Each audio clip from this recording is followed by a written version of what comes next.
The Big Dog Postgame Show is brought to you by Viner X Consulting. We make your company work. And by Rick Jacklich, the big dog himself, at the Jacklich Law Group.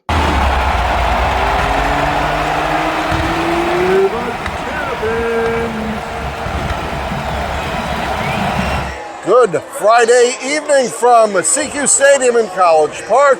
The Maryland Terrapins 20, Northern Illinois Huskies 9. Strange game.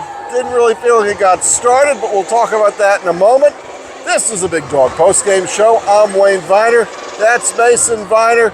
Mason, what stood out to you tonight in this game?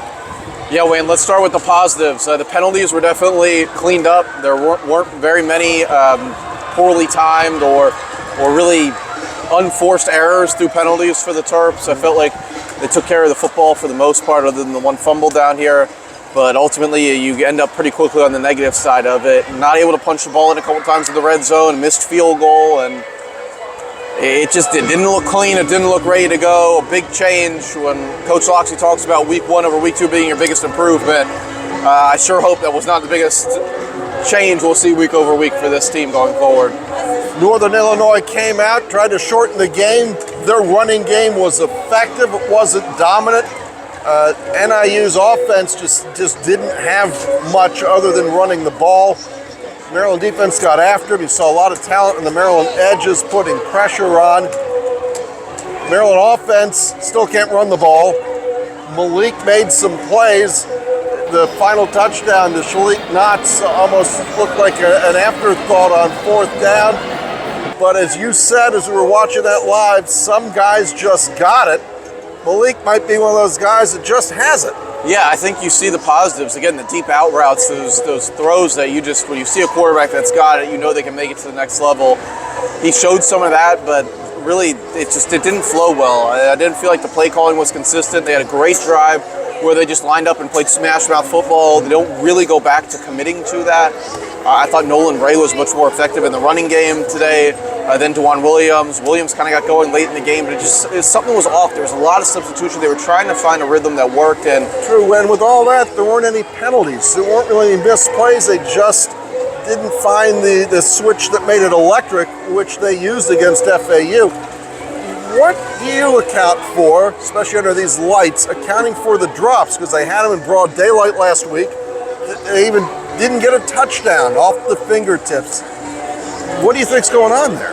Yeah, it's kind of hard to pinpoint right now. It's just almost something just doesn't look right. The timing's off. The ball's like a step behind the guy.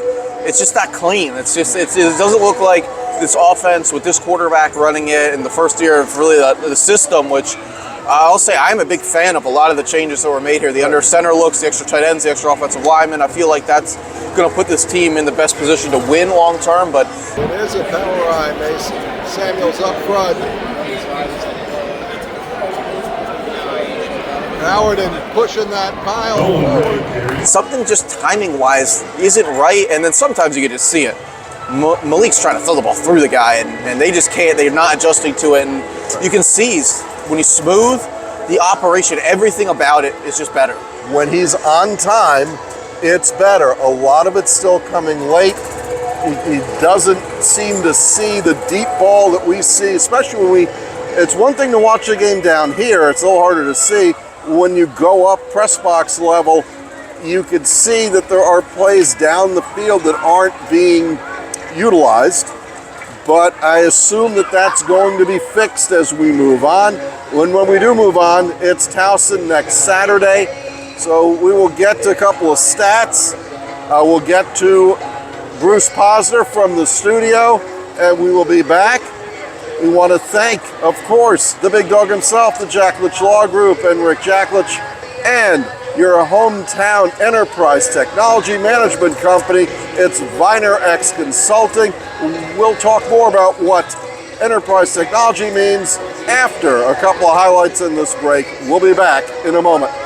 All right, Wayne, I want to talk about Malik Washington and the growth of this young man. Second game, he's young, he's a freshman. And when you go back and you look at some of the great quarterbacks from Maryland, nobody really starts off in total explosion and doing it perfect. Yeah, he missed a few receivers today. He did fumble a ball on like a play when he was trying to run to the outside. But overall, if you're 19 for 35, you throw for 254 yards, you hit 7 or 8 different receivers, you got a good symbiosis with your tight end. Webb all the way to the right. Everybody else is a big, except for Nolan Wright. Sanders wing to the left.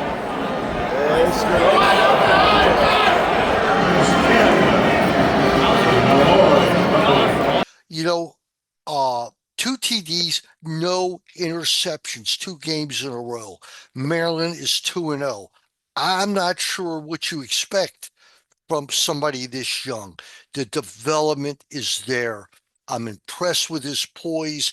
I'm impressed that he made that fumble that could have turned the game around, and yet he did lose his poise. He came in and drove the ball down the field a couple times, and unfortunately Fleming dropped a touchdown pass.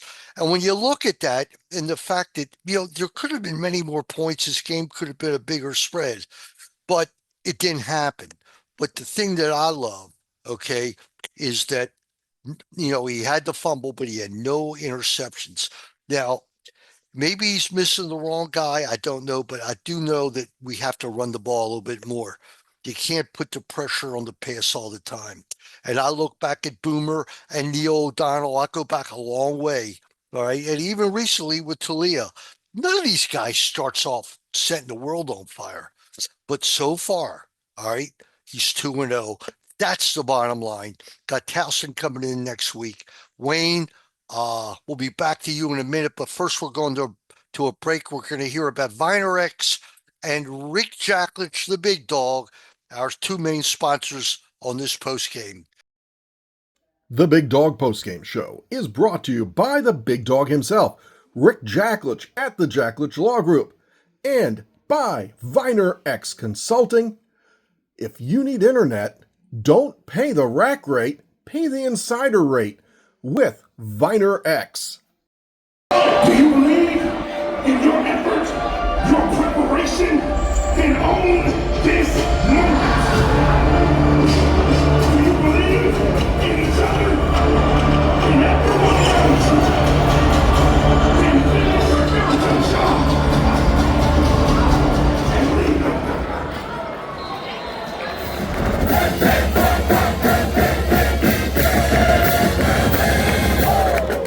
Back on the field here, it's still a Maryland win. Maryland only gets 86 yards on the ground. We touched on that a little bit. Is it just a commitment to the run that's needed?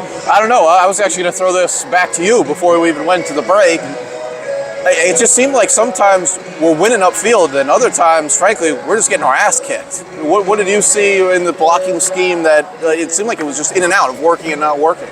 Well, there are a lot of edge runs where we did not control the edge. So they're getting outside of us, turns it back in, you just can't get away, and that's your 1 yard run that looked like you had one guy to block, one guy to beat. Offensive line just doesn't get that corner turn. So you run the play, and there's a defensive lineman standing right where the play's supposed to go. That didn't work.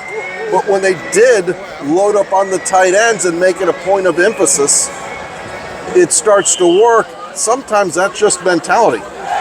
Pass blocking is a different mental idea than going up there. NIU had some wide guys, but still, Maryland's supposed to be a different level. It's supposed to be able to influence those. At some point, you don't want an influence block. You want to just beat the guy and get him out of there. Maryland's not rooting guys out of the way. They're just not yet. It still can be done. You know what, sometimes, and I don't really question the effort from being down here and watching it, the energy definitely changed as different guys kind of got through the game. I thought Ryan Howerton, who took the time to sit down with us this week, when he was out there, it's just a different energy. Like you have to play with, a lot of these guys talk about playing with joy and playing all in. Just every play is all in. And I felt like on the drive, seeing guys are moving the ball up the field, you can see it. Like you can just see the energy start to build.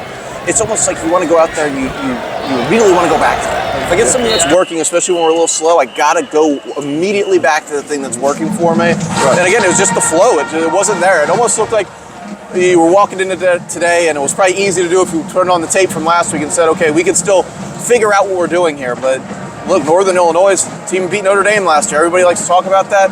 Tonight you saw flashes of a team that could do it. Now, we didn't help ourselves, but it was there. Look, well, before we talk about the passing, Northern Illinois did not help themselves. They go for it on fourth down when they were in the game, and Maryland just scores off of that. You're like, oh, that didn't need to happen. You didn't need to go for it on fourth down there. And then it would have been 4th and 10, 70 yards the other way.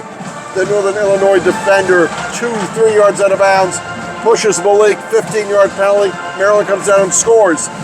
If you don't make those mental errors, and I take that coaching move to go for it on fourth down out of a fake punt formation as a mental error on the coaching staff, it's a different game. But they kicked the door open for Maryland, and this year Maryland walks through that door. Yeah, and I think, though, to that point, you're also that, a missed assignment on that 70-yard run away from them not scoring really a point the entire game. Well, we do have to bring that up. Maryland's given up 16 points in 2 full games.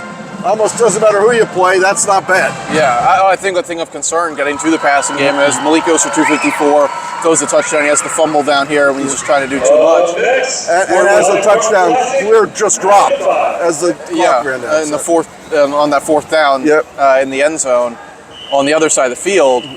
The other side of it is, it's been 2 weeks. I don't think we've seen a real quarterback here yet. 91 yards through the air from Northern Illinois. Extremely limited in the passing game. It was, again, not a good look. They really wanted to run the ball. They couldn't get anything downfield. They weren't even attempting to really pass the ball downfield. Everything was kind of behind the line of scrimmage within 5 yards. Almost got the second safety in 2 games. That close, yeah. The pass rush for the Terps, I would say, look, that's my biggest positive through 2 weeks. Zahir Mathis, Sidney Stewart, Dylan Fontes look a lot better today. He started to kind of pop, maybe not as much in the pass rush game.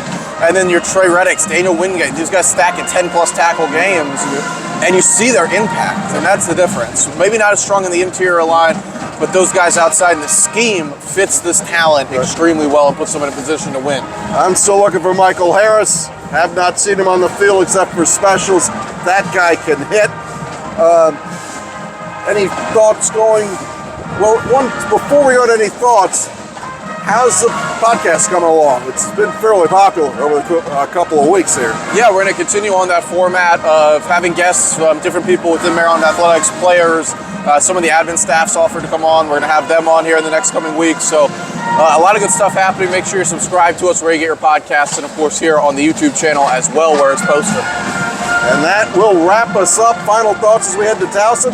Look, a lot of things did not go well tonight, but as you move through these first 3 weeks, you have another opportunity for a win here next week, and you're going to move into the Big Ten 3-0. And honestly, I feel like we're going to move into the Big Ten really not knowing what we have here. Last week, a lot different than this week, but look, a win's a win on a short week, and you take it into next week, and you look to clean things up and try and figure things out as we head on the road to Madison in Big Ten play. And we do. As usual, it's September. Maryland's undefeated. We'll see what October brings. So it's good enough for right now. We'll take it.